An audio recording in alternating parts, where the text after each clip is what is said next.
Last class में क्या thermodynamics हो गया था कंप्लीट। तो आज नया चैप्टर स्टार्ट करते हैं, थर्मल प्रॉपर्टीज ऑफ मैटर। तो ये भी चैप्टर्स जो है आपके थर्मोडायनेमिक्स से रिलेटेड ही है। तो थर्मल प्रॉपर्टीज ऑफ मैटर। अब यहाँ क्या हो रहा है कि थर्मल प्रॉपर्टीज मतलब थर्मल मतलब क्या हो रहा है आपका, हीट की बात कर रहे हैं। हीट मीन्स टेम्परेचर, क्योंकि टेम्परेचर के कारण ही हीट होगा। थर्मोडायनेमिक्स में ही वही चीज है।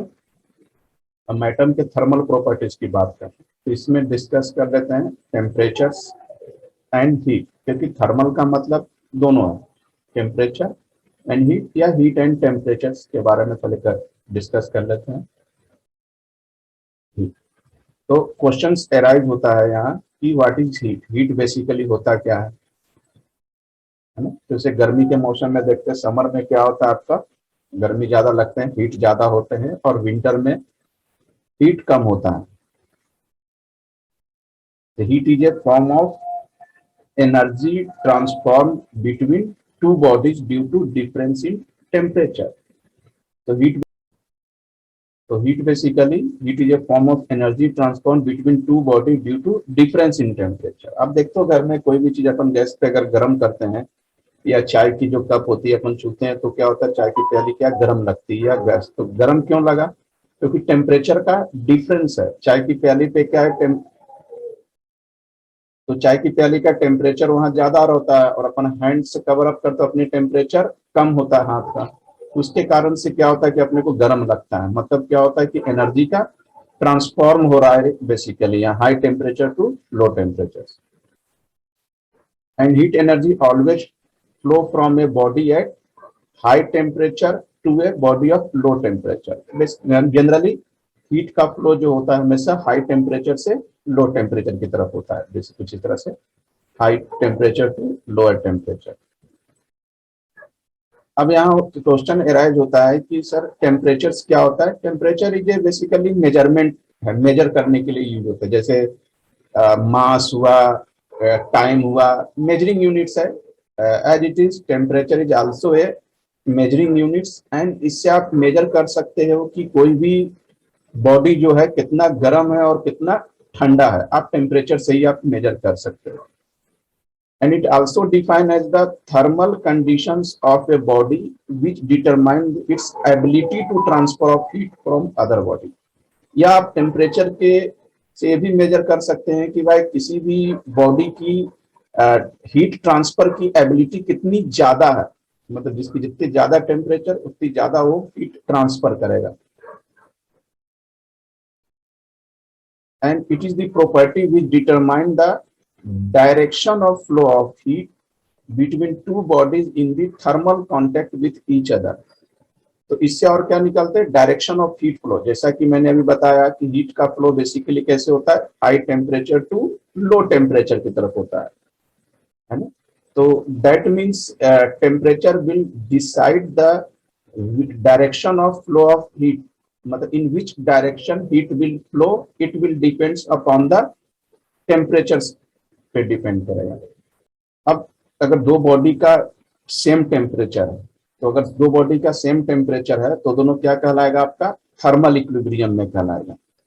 And temperature is the macroscopic property of body और सिस्टम। मैक्रोस्कोपिक और माइक्रोस्कोपिक दो होते हैं। मैक्रोस्कोपिक मतलब लार्ज स्केल पर बात कर रहे हैं, लार्ज, और माइक्रो मतलब छोटे। तो टेम्परेचर बेसिकली क्या है आपका, मैक्रोस्कोपिक प्रॉपर्टीज होती है ना। And temperature is a scalar physical quantities, है ना। अब जब किसी को फीवर्स हो जाते हैं तो वहां क्या मेजर करते हैं, टेम्परेचर मेजर करते हैं with the help of thermometer.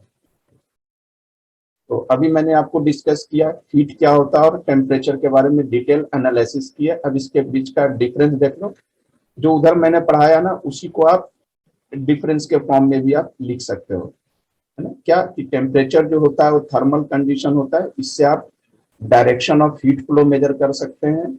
जबकि हीट क्या होता है, हीट इज एनर्जी ट्रांसफर में होता है high temperature to low temperature. And temperature is the average energy होता है पार्टिकल का, और जबकि हीट क्या होता है, टोटल एनर्जी होता है। Temperature is the degree of hotness, जबकि हीट क्या होता है, फॉर्म ऑफ एनर्जी।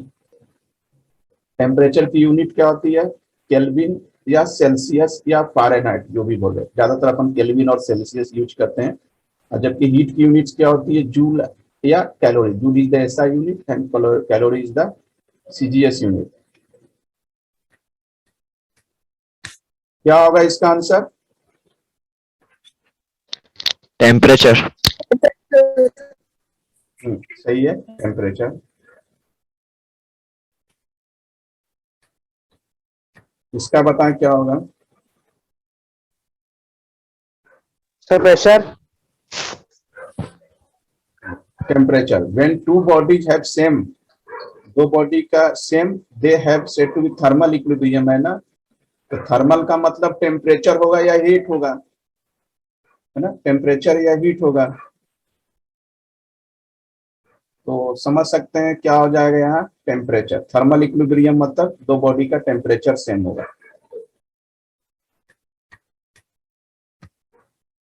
इसका बता, temperature is the scalar, both B and C हो जाएगा। स्केलर क्वांटिटी तो है ही है, और दिस आल्सो फंडामेंटल, अपन ने यूनिट डायमेंशन में पढ़ा था।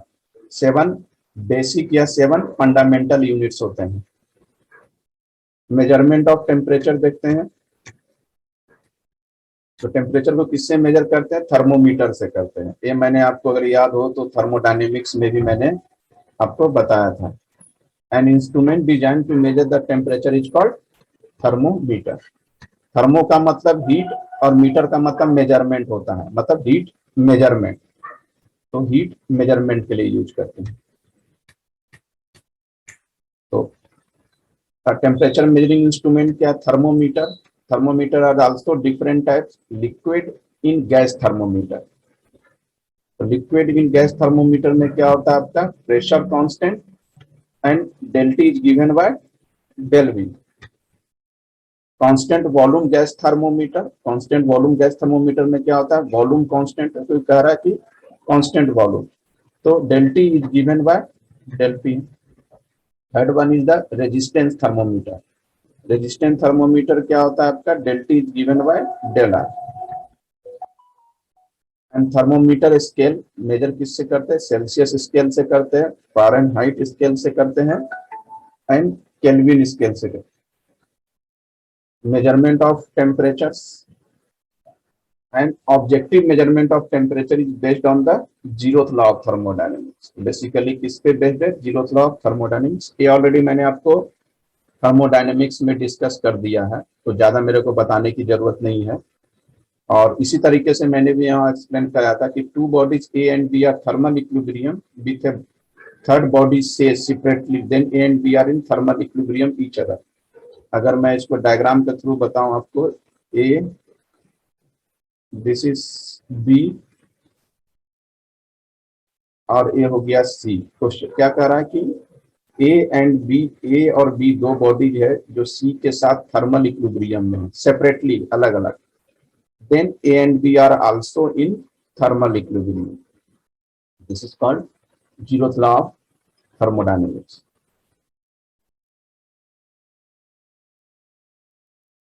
If T1 is greater than T2, मतलब क्या होगा आपका, T1 is hot body and T2 is cold body. After time T के बाद क्या हो जाएगा आपका, क्योंकि इक्विलिब्रियम में है तो आफ्टर टाइम T के बाद हॉट बॉडी का भी टेम्परेचर T हो गया और कोल्ड बॉडी का भी टेम्परेचर आपका T हो गया। दिस इज द थर्मोमीटर, ये सेंटीग्रेड स्केल, और ये आपका सेकंड में आपका फ़ारेनहाइट स्केल। सेंटीग्रेड स्केल्स में बॉइलिंग पॉइंट 100 डिग्री सेल्सियस और फ़ारेनहाइट स्केल में बॉइलिंग पॉइंट 212 डिग्री सेल्सियस, और सेल्सियस स्केल में आपका फ्रीजिंग पॉइंट 0 डिग्री सेल्सियस होता है और फ़ारेनहाइट स्केल में 32 डिग्री सेल्सियस होता है। थर्मोमीटर बताने की जरूरत नहीं है कि थर्मोमीटर क्या होता है ना, it is a temperature measuring device. अब मेजरमेंट ऑफ टेम्परेचर रिक्वायर। अब टेम्परेचर को मेजरमेंट करने की जरूरत आखिर पड़ती क्यों है। First, the construction of an instrument, construction के लिए, and the calibration of the thermometer, मतलब ये दोनों की बहुत ज्यादा जरूरत पड़ती है। एक तो आपका इंस्ट्रूमेंट सही हो और कैलिब्रेशन उसका सही हो। कैलिब्रेशन बेसिकली किस पे डिपेंड करता है? Fixing certain point on the thermometer, जो थर्मोमीटर की जो रीडिंग दिए हुए रहता है ना, उस पे डिपेंड करता है कैलिब्रेशन। जैसे आइस पॉइंट क्या बोलते हैं? मेल्टिंग पॉइंट ऑफ आइस, जिसपे आइस मेल्ट होना शुरू हो जाए under normal atmospheric pressure. Steam point क्या होता है? जिससे वाटर बॉयल, जिस पॉइंट पे वाटर बॉयल करना शुरू हो जाए under atmospheric condition pressure. The ice point and the steam point of water are known as freezing and boiling point of water. इसी आइस पॉइंट को अपन मेल्टिंग पॉइंट बोलते हैं, जो कि वाटर का 0 डिग्री सेल्सियस होता है, और स्टीम पॉइंट मतलब वाटर का बॉइलिंग पॉइंट होता है, जो कि 100 डिग्री सेल्सियस होता है।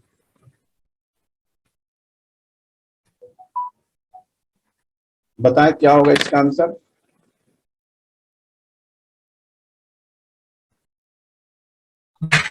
heat temperature. सही है। ये बताएं what is the device which measure temperature? Thermometer. Thermometer. सही है।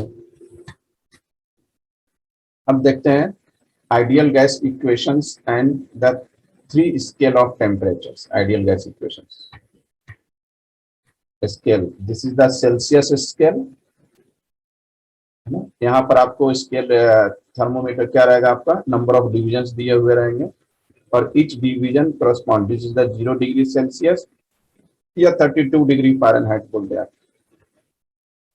और डिग्री सेल्सियस में बेसिकली डिवीजन कैसा रहेगा आपका? 0 से स्टार्ट होगा, 0 से 100 डिग्री सेल्सियस तक।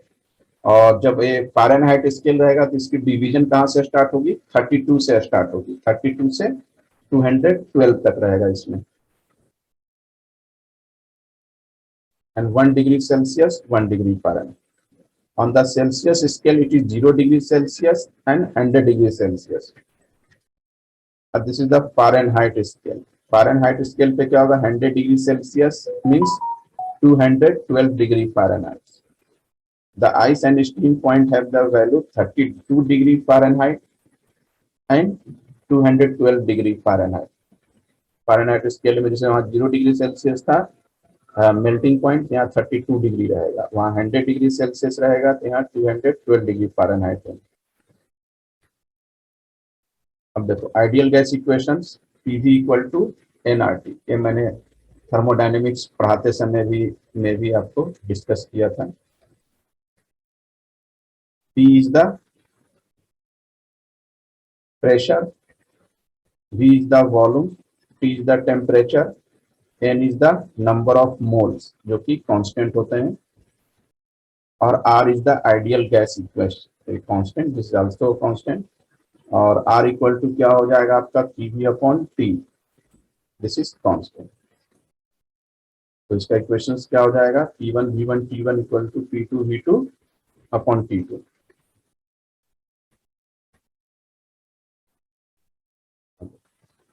Liquid in gas thermometer show different readings.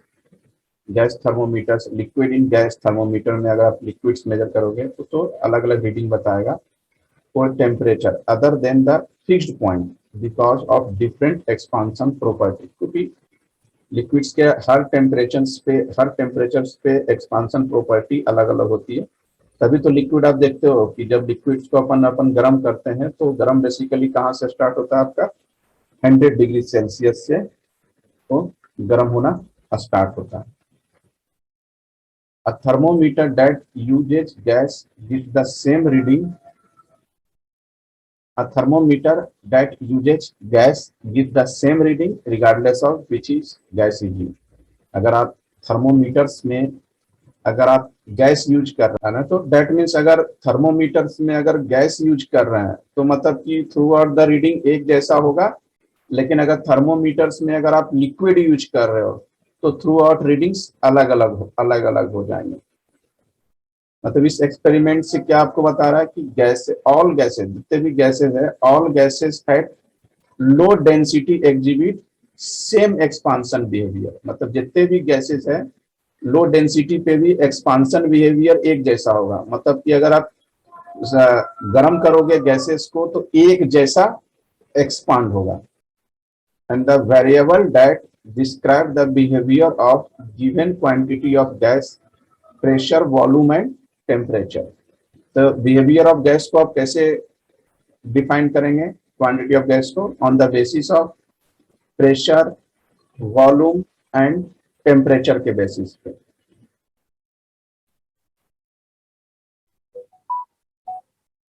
तो this is T equal to T plus 273.15। यहाँ तो 273.15 लिख रहे हैं, लेकिन आप बेसिकली आप इससे भी काम चला लो। T equal to T plus 273 degree से काम चल जाएगा। मतलब इसका यूज कहाँ करोगे आप? डिग्री सेल्सियस को केल्विन में चेंज करने के लिए और केल्विन को डिग्री सेल्सियस में चेंज करने के लिए। मान लिया कि अगर आपके पास दिया हुआ है 27 डिग्री सेल्सियस, अब इसको केल्विन में चेंज करना है तो क्या करेंगे? 27 प्लस 273 ऐड कर देंगे, ये हो जाएगा आपका 300 केल्विन हो जाएगा, 300 केल्विन हो जाएगा। तो डिग्री को सेल्सियस में, अगर आपको 300 केल्विन दिया हुआ है, अगर इसको डिग्री सेल्सियस में कन्वर्ट करना है तो केल्विन को डिग्री सेल्सियस में कन्वर्ट करने के लिए 273 माइनस कर देंगे, तो दैट इज 27 डिग्री सेल्सियस। इससे आप केल्विन को डिग्री सेल्सियस में चेंज कर सकते हैं और डिग्री सेल्सियस को केल्विन में चेंज कर सकते हैं। When the temperature is held constant, and the pressure and volume of gas are related as, तो Boyle's law क्या होता है? Temperature constant, temperature constant. और आइडियल गैस इक्वेशन क्या होता है? PV equal to nRT। तो आपने टेम्परेचर कांस्टेंट कर दिया, R the gas constant, M is the also constant for single gas के लिए, तो आपका N भी कांस्टेंट हो गया। तो मतलब PV इक्वल टू कांस्टेंट हो गया आपका Boyle's law, that is P1 V1 equal to P2 V2 हो जाएगा। तो बॉयल्स लॉ याद रखना, Boyle's law means temperature constant, that is PV equal to constant, P1 V1 equal to P2 V2।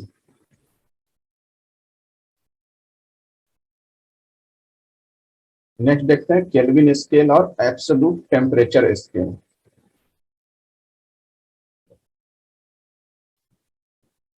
Eight constant volume P by T equal to constant. कैसे? ये मैंने thermodynamics में याद होगा, PV इक्वल टू nRT। तो क्या constant volume है तो क्या आ जाएगा? nR by VT। तो nR बाई V तो कांस्टेंट हो जाएगा, मतलब T नीचे आ जाएगा, मतलब P बाई T आपका कांस्टेंट हो जाएगा in case of constant volumes. तो एक्स एक्सिस पे मैंने क्या बताया आपको? टेम्परेचर, और वाई एक्सिस पे क्या है आपका? प्रेशर है। गैस ए का ग्राफ है, गैस टू, गैस सी। तो अलग अलग टेम्परेचर के बारे में 0 केल्विन या -273 डिग्री सेल्सियस की बात करें तो अलग अलग गैसेस का P बाई टी माने डिफ्लेक्शंस अलग अलग हो जाएंगे। मतलब अलग -200 डिग्री सेल्सियस पे प्रेशर्स भी सबका अलग अलग हो जाएगा, अलग अलग गैस के लिए। And -273 is called the absolute temperature, zero temperature, and taken as, इसको क्या बोल सकते हैं? 0 केल्विन। मतलब -273.15 डिग्री सेल्सियस को मतलब -273 लेके चलना।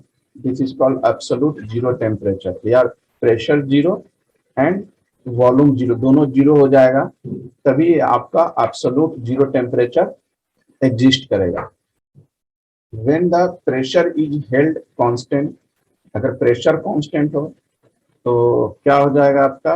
PV equal to nRT, pressure constant हो तो V equal to nR by T हो गया, और T इस केस में क्या हो जाएगा, V by T equal to constant हो जाएगा अगर प्रेशर कांस्टेंट हो।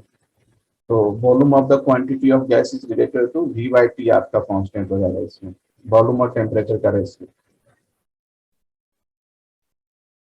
अब अगर केल्विन स्केल और एब्सोल्यूट टेम्परेचर स्केल की बात करते हैं, ये आपने इक्वेशन स्ट्रेट लाइन में पढ़ा होगा, y equal to m x plus c, m is the slope और c is the y intercept. और y equal to m x क्या होगा, equation of straight line passing through origin, मतलब इसका जो इक्वेशन होगा कुछ इस तरीके से होगा, और इसकी जो ग्राफ बनेगी एक कुछ इस तरीके से बनेगा। This is the c, y intercept, और m इज द स्लोप। ये मैथ्स में पढ़ा हुआ कोऑर्डिनेट्स में। तो कांस्टेंट प्रेशर्स पे अभी मैंने पीछे के स्लाइड्स पे बताया था, V बाई टी कांस्टेंट, मतलब इसमें क्या बना रहे हैं, x एक्सिस पे टेम्परेचर्स और y एक्सिस पे वॉल्यूम डिस्क्राइब कर रहे हैं। This is gas A, gas B, gas C के लिए अलग अलग हो जाएगा आपका वॉल्यूम। अब तीनों स्केल को अपन कंपेयर करते हैं। तो जनरल फॉर्मूला बेसिकली क्या होगा, मतलब डिग्री सेल्सियस, केल्विन और फ़ारेनहाइट स्केल, तीनों को बेसिकली कंपेयर करते हैं। तो जनरल फॉर्मूला क्या हो जाएगा, unknown temperature on the scale, तो जो unknown temperature minus ice point upon में steam point minus ice point हो जाएगा।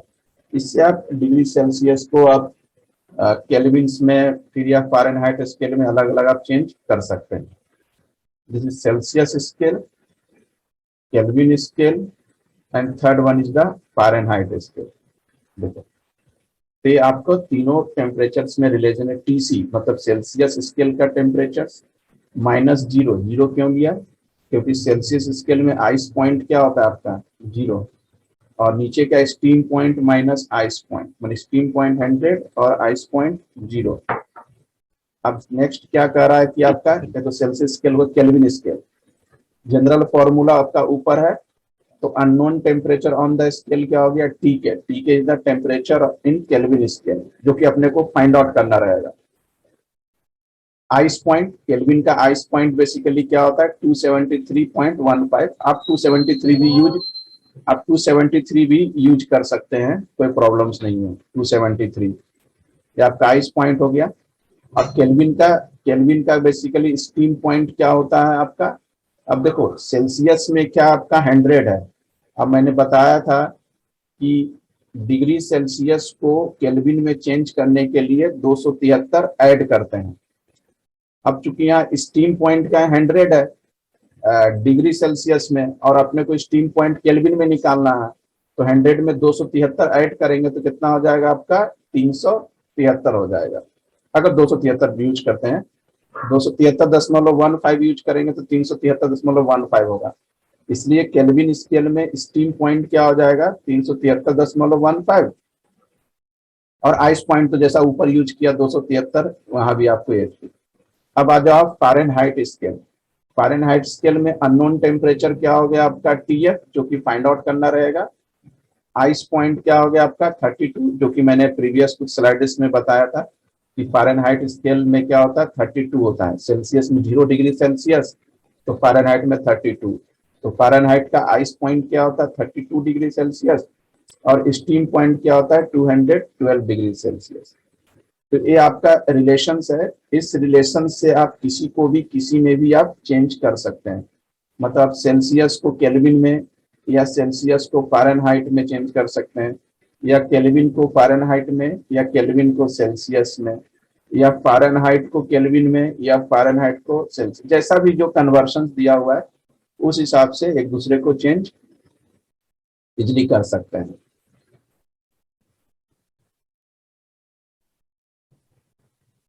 This is the final answer 373 में। आप तो जनरली आप ऐसे भी याद रख सकते हैं, TC upon 100 equal to T के माइनस 273 अपॉन 100, और this is TF minus 32 upon 180। ये आप याद रख सकते हैं। बहुत इंपॉर्टेंट कन्वर्शंस है, याद रखना टेम्परेचर कन्वर्शंस में।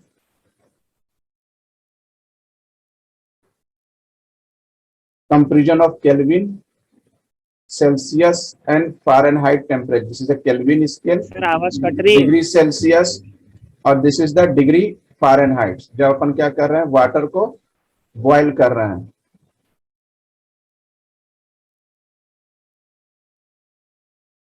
तो केल्विन में अभी मैंने बताया था बॉइलिंग पॉइंट 373.15, डिग्री सेल्सियस में 100 और फ़ारेनहाइट में 212। और this is the body temperature. अपना बेसिकली क्या होता है, बॉडी टेम्परेचर डिग्री सेल्सियस में 37, डिग्री फ़ारेनहाइट में 98.6 और केल्विन में 310.15 होता है। तो अपन जो बेसिकली जो मेजर्स करते हैं ना बॉडी टेम्परेचर, वो फ़ारेनहाइट्स में मेजर करते हैं। जैसे किसी को 98 डिग्री अगर फीवर बता रहा हो तो मतलब फ़ारेनहाइट्स में मेजर कर रहे हैं बेसिकली। और एक वाटर फ्रीज, मतलब फ्रीज क्या होगा, डिग्री सेल्सियस में वाटर 0 डिग्री सेल्सियस पे फ्रीज हो जाता है, फ़ारेनहाइट्स में 32 डिग्री सेल्सियस पे वाटर जम जाएगा, मतलब फ्रीज हो जाएगा, और केल्विन में क्या होगा 273.15 पे हो जाएगा। एंड और ये बीच का क्या हो गया, आपका मीन पॉइंट हो गया। इसके नीचे जो होगा आपका 0 केल्विन्स होगा। केल्विन में 0 केल्विन्स, डिग्री में 0 केल्विन्स को डिग्री में क्या बोलेंगे, -273.15, और फ़ारेनहाइट में क्या हो जाएगा, -459.60 हो जाएगा।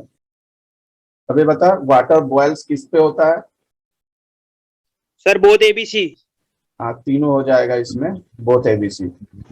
डिग्री में 100 डिग्री, फ़ारेनहाइट में 212 और केल्विन में 373 हो जाएगा। केल्विन में 212। आइस का मेल्टिंग पॉइंट क्या हो जाएगा? 273। सर इसमें both ABC. both ABC. Both ABC हो जाएगा। ये मैंने आपको आज टेम्परेचर और हीट के बारे में डिटेल एनालिसिस बताया बेसिकली। Yes sir.